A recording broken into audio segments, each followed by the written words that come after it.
Welcome in, everyone. Before I get started today, look how fugly this shirt is, man. The logo isn't even centered. It's not. The text looks terrible. It's so bad. It's so bad. Anyways, welcome in. Let's get into another investment video. And if we can somehow get this one to 25 likes, I'll make a video on my entire sealed collection. All right, so let's do it. Today, I'll give you my thoughts and thesis on my recent Surging Sparks booster box purchase and why I think this one will do well in the future. I bought 12 booster boxes from GT Collectibles on Walmart for $200 a box plus tax. And GT Collectibles, like I said before, is just MJ Holdings and they distribute Pokemon.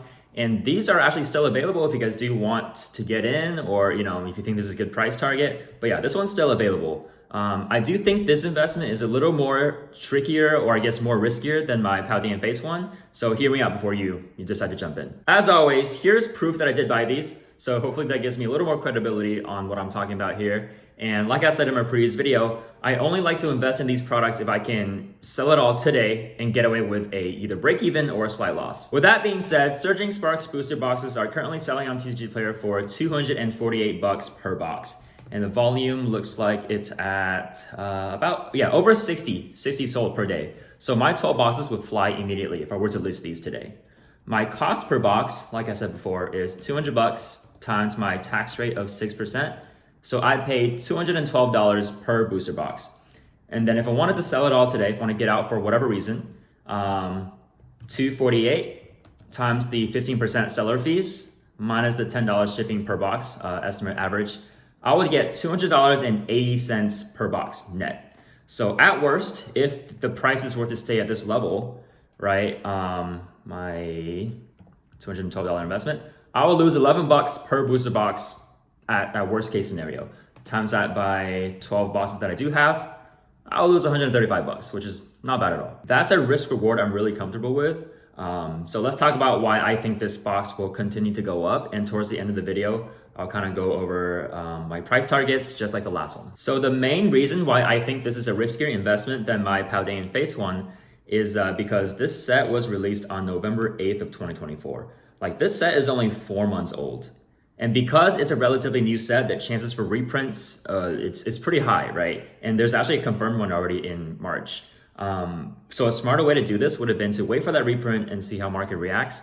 But I didn't want to miss the chance at getting the boxes at $200 a piece. So that's why I jumped in last week. And believe me, this one is going to be reprinting for the rest of this year and maybe into next year as well. But we just don't know the volume of the reprint and if they'll be reprinting booster boxes at all too, or just other products. Another reason why I think this is riskier than Paldean Fates is that we are still very much in a bull market, and this bubble could pop, which would lead to a lot of these sets crashing down. Think COVID era, think Vivid Voltage or Shining Fates. So this could be that scenario, but I think it's pretty minimal in my opinion. Aside from those 2 points, let me give you some reasons why I think this set, and especially the booster box, will survive a crash if there is one, right? First off, Pokemon has some very strong sets coming up in the near future.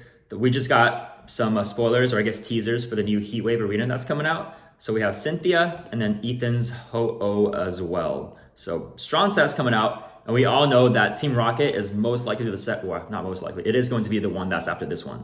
And then most likely we'll get a specialty set during our holiday times.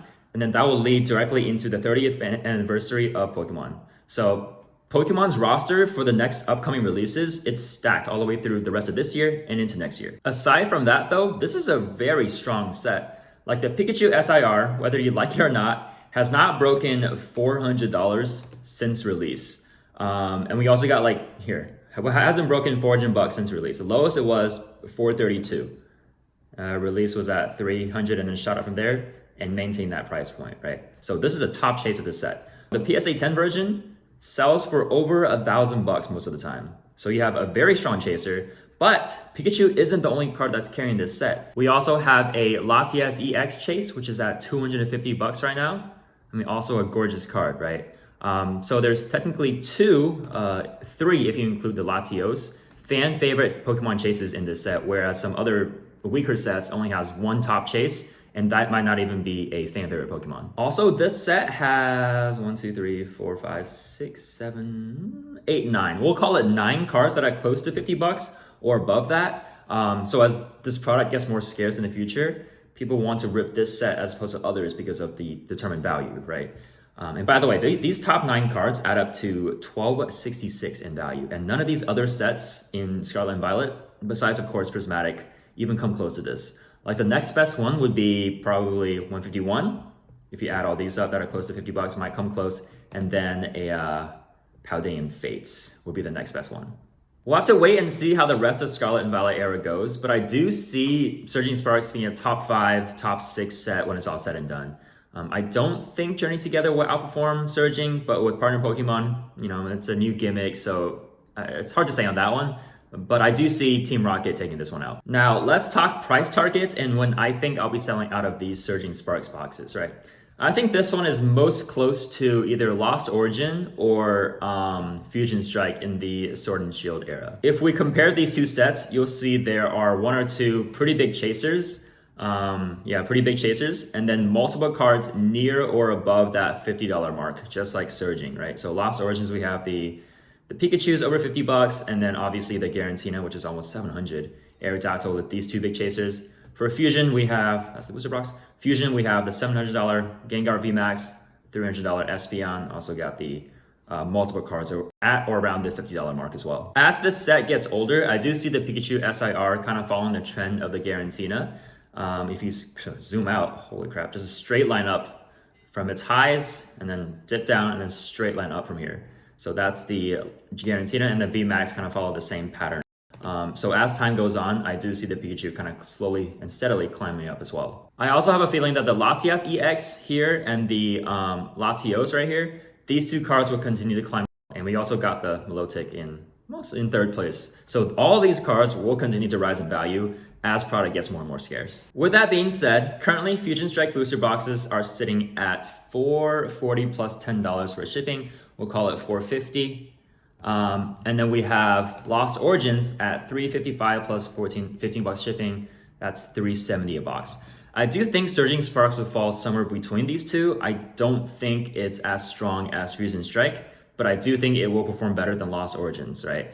So if we add those two prices together and get the average of it, we get $410 a box. So $400 a box will be my price target for Fusion Strike, for Surging Sparks later on. All right, here's my spreadsheet breakdown. My cost per booster box with a tax was $212. I have a price target of 400 bucks. And if I were to sell at 400 bucks, once it reaches that price point, take the 15% fee and I put $10 for shipping, I would net 330 bucks per box. So that's a profit of 118 bucks per booster box.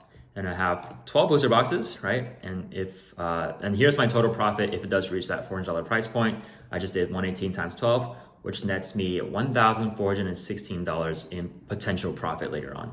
And that's a ROI of 26.19%. With the S&P returning 25% gains last year, I honestly don't see it performing that well again this year. So if I can get 26% with the Surging Sparks investment in a time, in a year or so, I'd be pretty happy with that. Like I said in the beginning of this video, this one is going to be a riskier one as opposed to the Paldean Fates one, just because we don't know the size of the reprint or, if demand is going to keep up with that supply once it comes out. That's the biggest concern for me. But I have very limited downside to this. And if I can, get a risk reward of 25%, 26% returns, I'll take those odds. There is a great comment in the last video saying that even though I might beat the S&P 500, S&P 500 is very passive as opposed to this, which requires work. So I have to take into account the opportunity cost. Although that's very true, but for me, this is a full-time business. So my opportunity cost of not buying the products would be to invest in the S&P 500, right? But when I buy the products, that's an eventual tax write-off that I don't have to worry about. Whereas if I put it in S&P 500, short-term gains, I gotta get taxed on. If I want to leave it long-term, then I just lose that business capital altogether. So for me, this is a win-win, and I get to make content out of it. I love getting these comments though, because it does give me a different perspective and see how you guys are thinking about, the investment or just things in general. So please do keep them coming. That's gonna do it for me. Like I said in the beginning, if we can somehow get this video to 25 likes, I would very much appreciate it. And I'll also make a video around all my sealed collection and investments and all that. So that'd be great. If you guys like this content, please consider subbing. I'm really close to 200, so give me a sub. All right, that was really just toss my salad. But aside from that, guys, that's all I got from you. As always, thanks for hanging out, and I'll see you guys in the next one, hopefully. Bye.